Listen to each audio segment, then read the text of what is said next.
Alors, bonjour à tous, et puis peut-être à tous aussi, hein, on ne sait jamais. Alors, il y a beaucoup de personnes qui m'ont demandé de leur expliquer comment j'avais fait ce pull. Alors, c'est un pull pour homme, du coup, hein, et il n'y avait pas beaucoup de tutos disponibles, ou alors ils étaient payants. Du coup, ce que j'ai fait, c'est que j'ai pioché des idées à droite, à gauche, dans des modèles plus féminins d'ailleurs, et puis, avec les mesures de mon mari, eh bien, j'ai fait ce pull.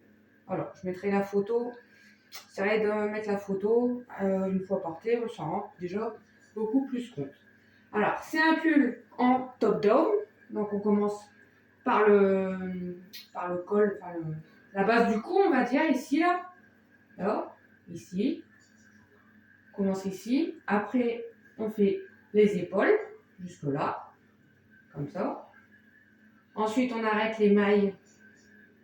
On reprend ici, on refait les mailles pour les emmanchures, les mailles des anses. On continue jusqu'en bas. On fait la bordure en côte. Ensuite, on arrête. On reprend les manches une par une. Là. Les deux manches. Et puis après, une fois fait les deux manches, on viendra faire le col. Donc j'ai pris des notes. Alors je vais expliquer les notes en même temps parce que c'est la première fois que je fais une vidéo, donc ça va pas... C'est pas un jeu d'enfant pour moi et je vais pas refaire non plus le pull parce que déjà j'ai pas beaucoup de temps. Hein, c'est juste une passion pour moi, un passe-temps. Donc c'est pas ma vocation à faire que des tutos, c'est juste vraiment pour donner mon modèle.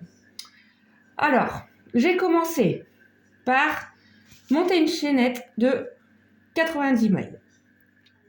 Donc, alors, là ici on a 8 mailles, plus une dans l'angle pour les augmentations.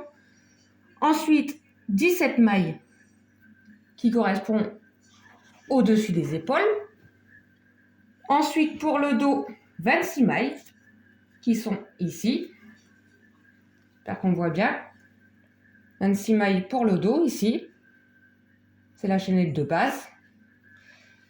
Et on recommence, évidemment. 17 mailles pour les épaules et 8 mailles pour le devant. Alors, le but étant de faire jusque là. Voilà.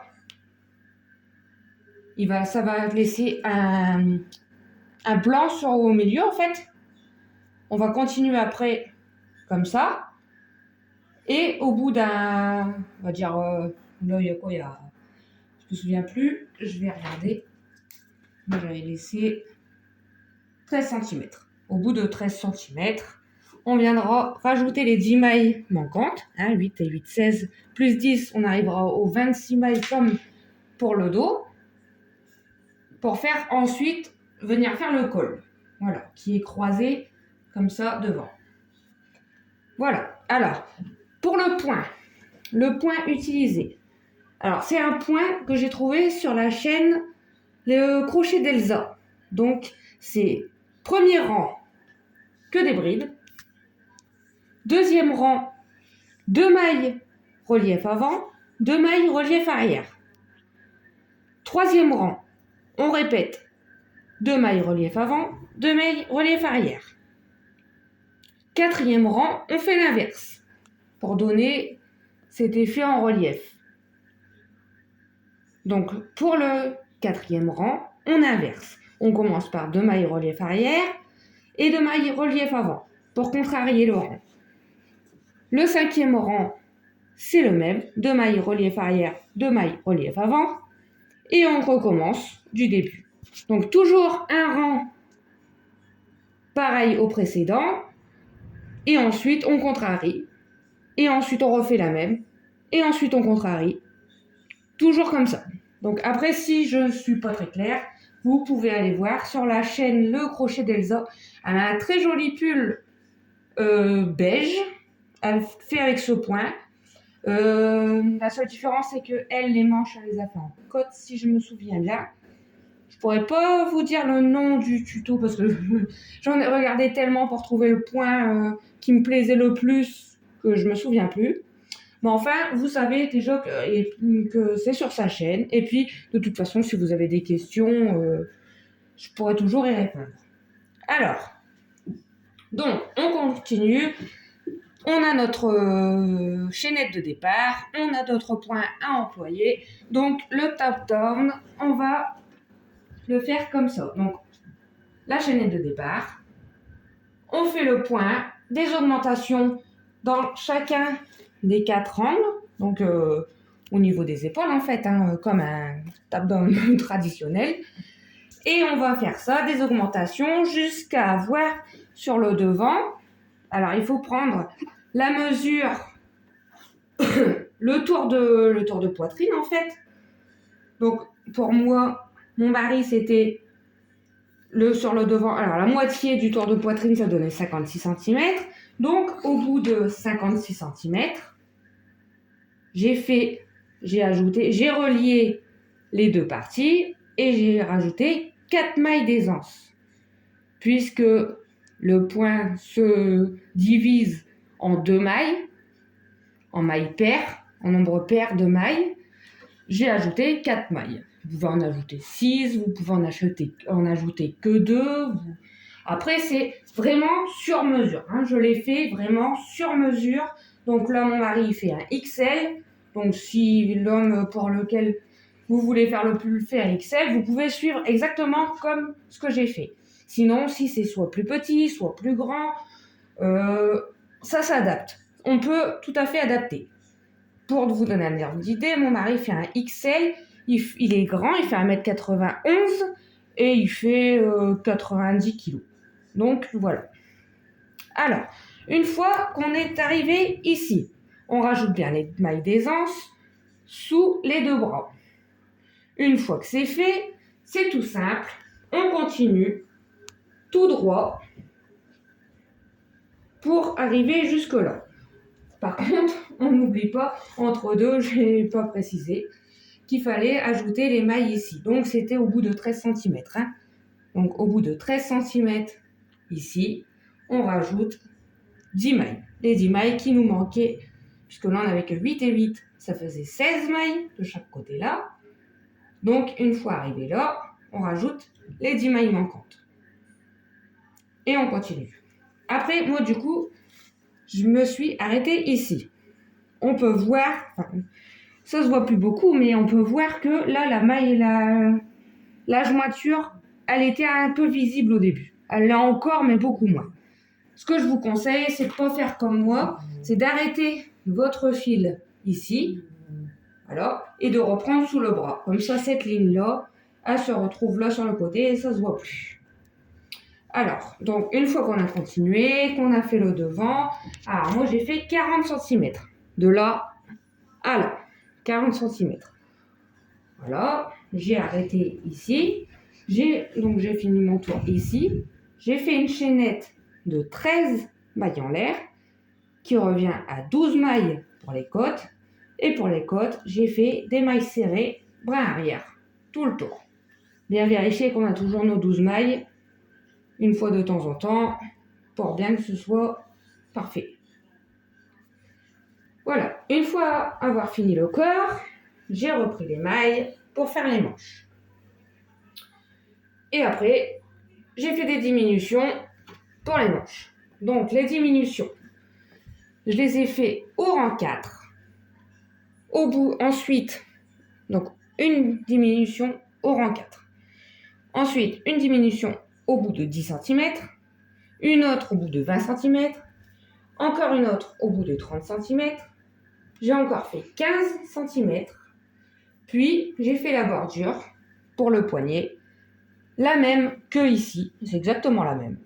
13 mailles en l'air, qui donne 12 mailles, et mailles serrées, bras arrière. C'est exactement la même. Voilà. Alors, pour les diminutions, par contre, je vais vous expliquer comment j'ai fait, parce que sur le tuto de la chaîne Le Crochet d'Elsa, elle n'explique pas. Enfin, moi, je ne l'ai pas trouvé, donc je vais vous expliquer. C'est simple. En fait, pour les diminutions, je me suis toujours mis sur les mailles en dessous du bras. Alors, je vais prendre un point qui se voit bien. Là. Alors, c'est simple. pour faire une diminution sur le rang 1 de la diminution. Ça se fait en plusieurs étapes. Donc pour le rang 1, vous crochetez 2 fois 2 mailles ensemble. Donc 2 mailles ensemble, 2 mailles relief avant par exemple, et 2 mailles relief arrière ensemble. Finissez votre tour et au tour suivant, les 2 mailles toutes seules, vous les crochetez encore une fois ensemble. Vous finissez votre tour et vous faites comme si cette maille n'existait plus. Ça vous fera une diminution. Donc là, et ça ne se voit quasiment pas. Là, j'en ai une. Vous voyez? Alors là, ici, on voit qu'il y a 2 mailles crochetées ensemble, 2 mailles crochetées ensemble, et le tour d'après, il n'y en a plus qu'une. Donc on la laisse tranquille et on fait comme si elle n'existait plus. Voilà, j'espère que sur la vidéo on voit bien, mais voilà. Une fois que les 2 manches sont terminées, il restera le col. Alors, d'après ce que je sais, d'après ce qu'on m'a dit, il y a des tutos qui existent qui expliquent comment faire ce genre de col. Moi, j'en ai pas trouvé. J'ai fait au feeling, on va dire. Donc, je vais expliquer comment moi j'ai fait. Alors, j'ai repris les 26 mailles du dos, la chaînette. Sur la chaînette, j'ai repris les 26 mailles. J'ai fait un rang de mailles serrées. Au bout du rang, j'ai repris une maille des épaules. Une augmentation, ce qui donne une augmentation. Avec une maille coulée, ça fait une augmentation. On retourne. Dans la maille coulée, on fait une demi-bride. On continue en demi-bride jusqu'au bout. Au bout du rang, on repique, on fait une maille coulée dans la maille de l'épaule de ce côté.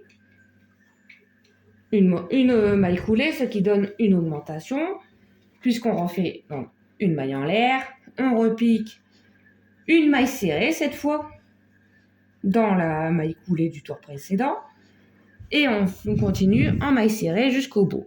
On recommence, maille coulée dans la prochaine maille de l'épaule, une maille en l'air, une demi-bride cette fois et on continue. Donc toujours maille serrée, une augmentation avec la maille de l'épaule, demi-bride au retour, maille serrée, demi-bride et à chaque fois on reprend les mailles tout autour de l'épaule. Voilà. Ensuite, les mailles du devant, les 8 mailles du devant, voilà, toujours avec des augmentations. Et ça là, c'est un choc qui vient s'incruster. Elle veut les explications aussi. Ensuite, quand on est arrivé ici, donc ce qui équivaut à la dernière des 8 mailles du début, on fait le rang, on reprend les mailles comme si c'était un rang normal.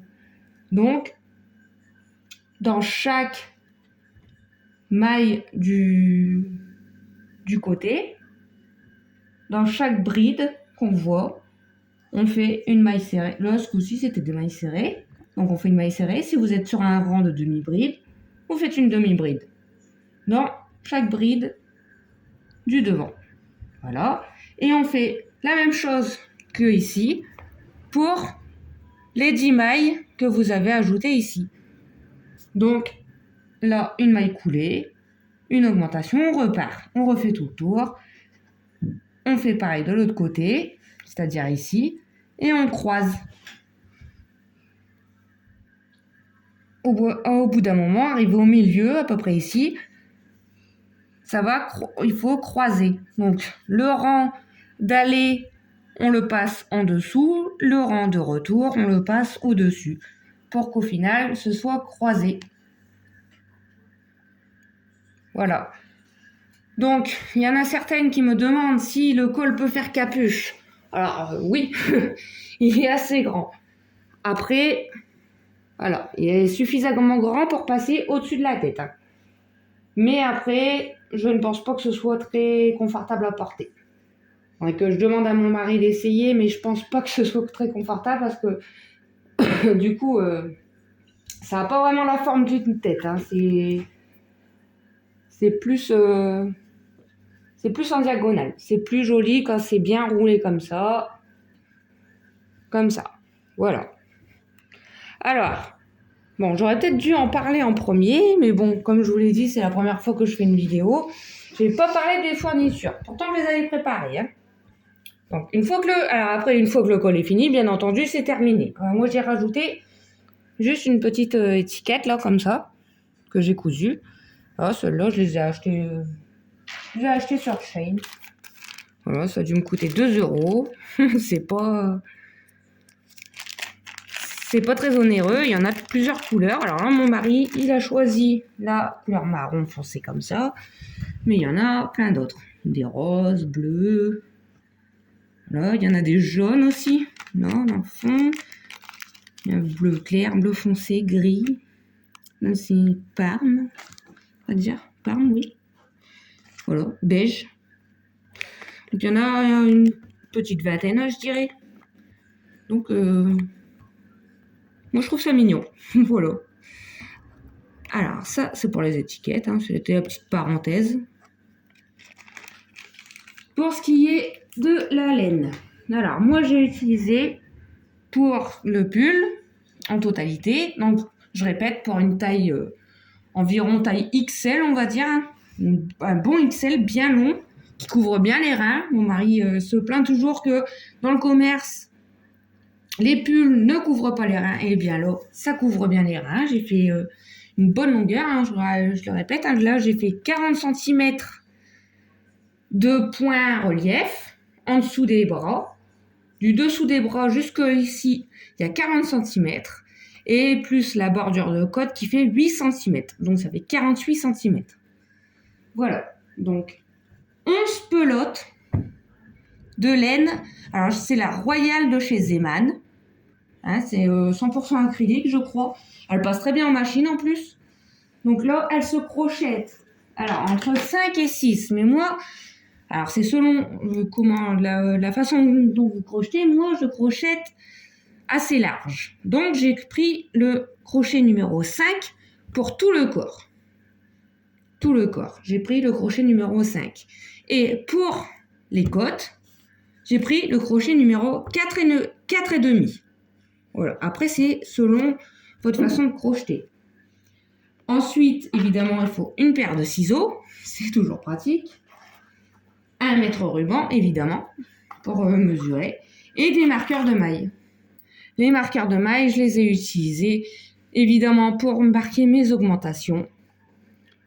Et puis, de toute façon, après, c'est tout. Ah, j'ai mis un marqueur à chaque fois que je faisais une diminution. Sur le rang 2, vous savez, là où je crochette les 2 mailles, sur le rang 1, souvenez-vous, il y a 2 mailles ensemble, 2 mailles ensemble. 2 mailles relief avant ensemble, 2 mailles relief arrière ensemble. Ensuite, sur le rang d'après, on crochette ces 2 mailles-là ensemble. Il n'en reste plus qu'une. Donc, sur cette maille-là, j'ai mis un marqueur. Pourquoi ? Parce que après, quand j'avais fait la deuxième manche, je pouvais vérifier que c'était bien synchro, que c'était bien symétrique. Voilà.